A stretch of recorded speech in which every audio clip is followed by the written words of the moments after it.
صلوا على الحبيب صلى الله على محمد صلى الله عليه وسلم۔ بدقسمتی سے جس طرح بولنے میں آدمی بے باک ہے نا، اس طرح دیکھنے میں بھی بے باک ہے۔ وہ اس بات کو جانتا نہیں ہے دیکھنا ایک عمل ہے، یہ دیکھنا میرے لیے ثواب کا باعث بھی بن سکتا ہے، میرے لیے عذاب کا باعث بھی بن سکتا ہے۔ جیسے بندہ بولتا ہے، آدمی بات کرتا ہے تو اس کا بولنا اس کو ثواب بھی دلا سکتا ہے اور اس کو عذاب بھی دلا سکتا ہے۔ گالی دے گا تو اللہ کی ناراضگی مول لے گا، اور اللہ کا ذکر کرے گا تو اسے ثواب بھی ملے گا۔ دیکھنے کا بھی تعلق ہے، دیکھنا بھی ایک عمل ہے کہ میں جو دیکھ رہا ہوں اس دیکھنے سے میں ثواب حاصل کر رہا ہوں یا گناہ۔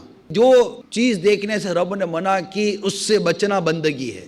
بندگی کی یہ ایک صورت ہے، اللہ کو راضی کرنے کی بھی ایک بہترین صورت ہے کہ اللہ نے جس چیز کے دیکھنے کو منع کیا اسے نہ دیکھے، اور جس چیز کے دیکھنے کی اجازت دی اسے دیکھے۔ رسول پاک صلی اللہ تعالیٰ علیہ وسلم نے جس چیز کے دیکھنے سے منع کیا نہ دیکھے، اور جس چیز کو دیکھنے کی اجازت دی اسے دیکھے۔ تو دیکھنے کا تعلق بھی ایک عمل ہے جو میں نے عرض کی۔ اگر کسی غیر محرم کو بلا اجازت شرعی دیکھتا ہے تو عذاب کی وعید ہے، گناہ ہوگا، اور اگر اسی آنکھ سے اپنی ماں کو محبت بڑی نظر سے دیکھتا ہے تو ایک مقبول حج کا ثواب ملتا ہے۔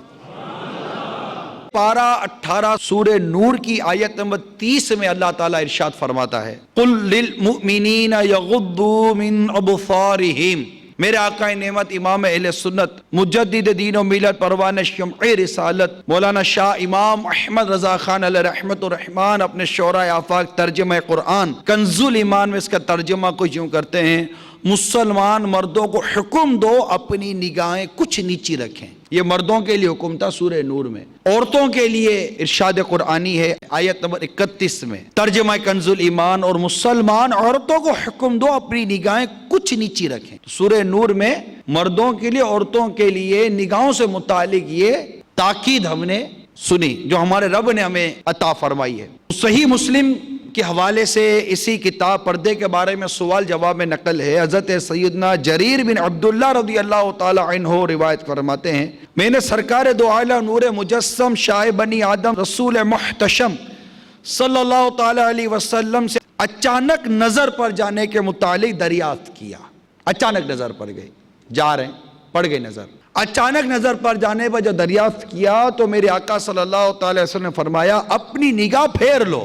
سرکار مدینہ منورہ سردار مکہ مکرمہ صلی اللہ تعالی علیہ وسلم نے امیر المؤمنین حضرت مولائے کائنات علی المرتضیٰ شیر خدا کرم اللہ تعالی وجہہ الکریم سے فرمایا ایک نظر کے بعد دوسری نظر نہ کرو۔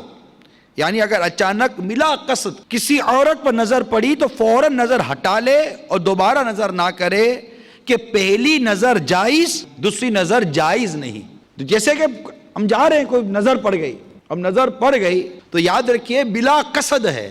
ہمارے تعداد ایک اسلامی بھائیوں کی، مسلمانوں کی ایک تعداد ہے جو بعض چیزوں کو مذاق میں لے جاتی ہے۔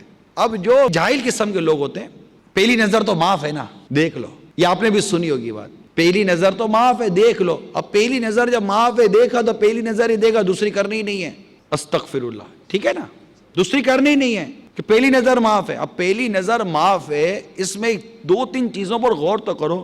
بلا قصد نظر پڑی، انٹینشنلی نہیں ہے، بالکل وہ نظر وہ توجہ ہی نہیں تھی، جا رہے نظر پڑ گئے۔ اب جیسے نظر پڑی بلا قصد، جب نظر پڑی تو اپنی نظر پھیر لو۔ ایک تو بلا قصد نظر پڑنا ہے، دوسرا ہے کہ اپنی نظر کو پھیر لو۔ قصدن نظر کر کے نظر جمانا یہ کس نے اجازت دے دی ہم کو؟ یہاں تو تارتے رہنا نا، بلکہ بعض تو ایسے بے باک قسم کے لوگ ہوتے ہیں، معاذ اللہ سما معاذ اللہ سما معاذ اللہ، جن کو بد نگاہی کی عادت پڑی ہوئی ہوتی ہے، یعنی وہ عادی ہیں بد نگاہی کے۔ جب تک اس طرح غیر محرم عورتوں کو تکتے نہیں ہیں، تاڑتے نہیں ہیں، انہیں دیکھتے نہیں ہیں، چاہے وہ بازار میں دیکھیں، خواہ وہ تصویر میں دیکھیں، خواہ وہ ٹی وی کے اسکرین پہ دیکھیں، خواہ وہ سنیما کے اسکرین پہ دیکھیں، کیا دیکھتا ہے یہ شخص؟ کیا دیکھ رہے ہو بھائی؟ کبھی غور کیا ہے کیا دیکھ رہے ہو؟ تم ان چیزوں کو دیکھ رہے ہو اس عورت کی کہ اگر تمہیں یہ پتا چلے کہ کوئی غیر مرد تمہاری ماں بہن کو اس نظر سے دیکھ رہا ہے، تمہاری غیرت کو جوش آ جائے، اگر تمہیں یہ پتا چلے کہ جو چیز تم دیکھ رہے ہو جس عورت کے اندر، جہاں جہاں تم عورت کے حسن و جمال پر اور جن جن عورتوں کے اعضاء پر تم نظر جما رہے ہو، اگر تمہارا اب بھی کوئی بھی غیرت کا ذرہ موجود ہے اور تمہیں یہ پتا چلے کہ فلاں جگہ پر فلاں غیر مرد تمہاری ماں یا تمہاری بہن کو اس نظر سے اور اس انداز سے اور ان مقامات پر دیکھ رہا ہے، تو تم آگ بگولا ہو جاؤ، تمہارا بس نہ چلے کہ میں کچھ کر دوں۔ کیوں بھائی؟ جسے تم دیکھ رہے ہو کہ یہ کسی کی بہن نہیں ہے، تم جسے دیکھ رہے ہو کسی کی ماں نہیں ہے، تم دیکھ رہے ہو کسی کی بیوی نہیں ہے، یا کسی کی بیٹی یا کسی کی بہو نہیں ہے، کیا تمہیں یہ نہیں پتا کہ ہم نے یہ نہیں سنا آنکھ کا زنا یہ دیکھنا ہے؟ تو یہ کیا ہے؟ وہ روایت یاد آ رہی ہے سرکار مدینہ صلی اللہ تعالی وسلم کا، وہ جو ارشاد کا ایک مضمون یاد آ رہا ہے کہ مومن وہ جو اپنے لیے پسند کرتا ہے اپنے بھائی کے لیے وہی پسند کرتا ہے۔ یہ حدیث مشہور ہے، آپ نے سنی ہوگی، مومن جو اپنے لیے پسند کرتا ہے اپنے بھائی کے لیے وہی پسند کرتا ہے۔ یہ بتائیے یار کون سا ایسا بے غیرت مسلمان ہے، کون سا اس بے غیرت فرد ہے جو اپنے لیے یہ پسند کرے کہ کوئی شخص آئے اور میری ماں بہن کو بری نظر سے دیکھے؟ ہے کوئی ایسا روئے زمین میں؟ مجھے تو یاد مجھے ملا نہیں ایسا کوئی، ہو تو کو پتہ نہیں کہ بے غیرتی کو انتہا ہو چکی ہے، اور غیرت کے تو کئی جنازے نکل چکے ہیں، اور کئی لوگ غیرت کو تو اپنے ہاتھوں سے دفن کر کر آ گئے ہوں گے۔ ہو بھی تو تعجب کی بات نہیں ہے، اسے معذرت کے ساتھ ہاتھ جوڑ کر عرض کر رہا ہوں، آپ یہ گوارا نہیں کرو گے کہ کوئی آپ کی ماں بہن کو یا بیوی کو دیکھے، ٹھیک ہے؟